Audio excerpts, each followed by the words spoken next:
Vaheguru, Vaheguru, Vaheguru, Vaheguru, Vaheguru, Vaheguru, Vaheguru,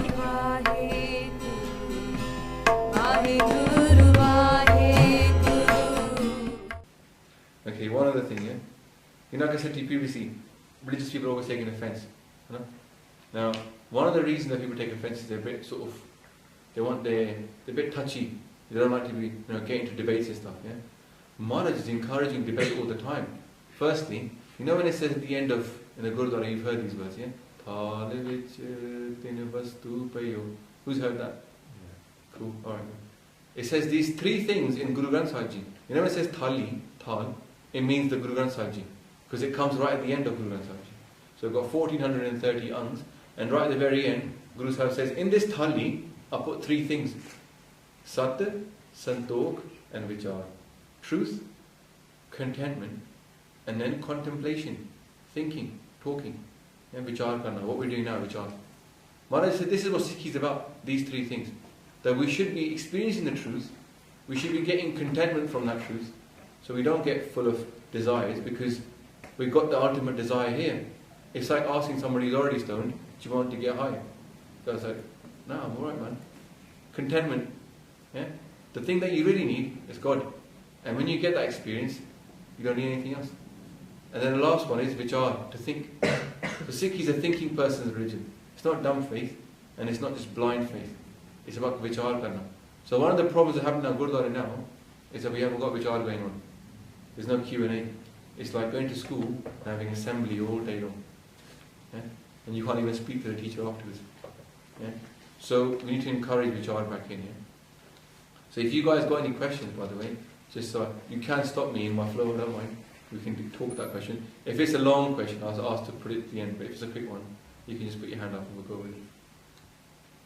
But also, just to talk about offence, yeah? Here's an example from our gurus. Always Sikhi is about gurus, yeah? Guru set the example. The third guru, do you know, Guru Amar Das Ji, the son of the second guru, kicked them. When they became the guru, the second guru's son was a bit annoyed because he wanted to become the guru. Yeah? And Bhai Datuji, that was his name, he came up to Guru Amar Das. He got annoyed with him. He said, get off the chair. Get off my father's chair. Because Guru Sahib had become the guru now. And then as he got off, they kicked Guru Amar Das.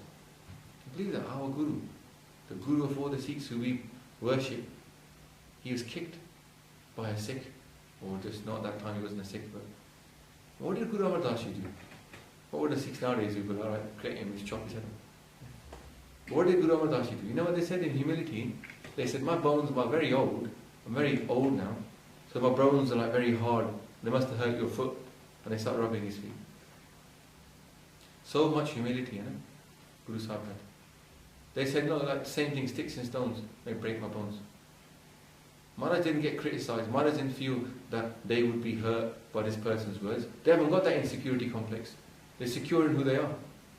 So a lot of people that get offended, they're very insecure as well. Another example. Guru Ram Das was laughed at in the middle of the whole Sangat. A Sikh walked in, not a Sikh, Baba Sri Chand, son of Guru Nanak Dev Ji, walked into Guru Ram Das Ji and started cussing them. He said, what's up with this long beard you got?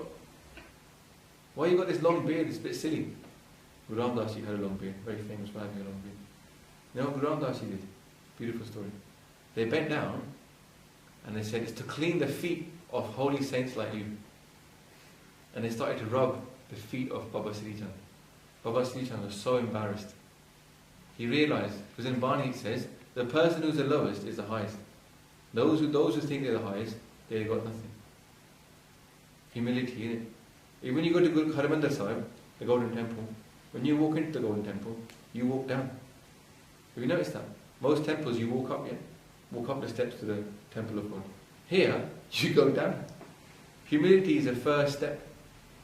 Quick tip for you. You know when it says Pavan Guru Pani Pita? It's not means the Father is not water. What it's saying is water has qualities. Water always seeks the lowest place. Very humble water is. It's very content as well. You can take it out of a bottle, put it into a glass. It settles straight away. Take it out of a glass, put it on the floor, and it'll settle there as well. It's very content water. So be content and be humble. Make that like your father. Yeah? That's how it'll help you grow as a Sikh. Alright. Yeah. And Barney actually says, you know what, cuss me. Kabirji says, Nindo, nindo, moko lok nindo. Go ahead, cuss me, he says. I don't mind. He goes, you will suffer, I won't.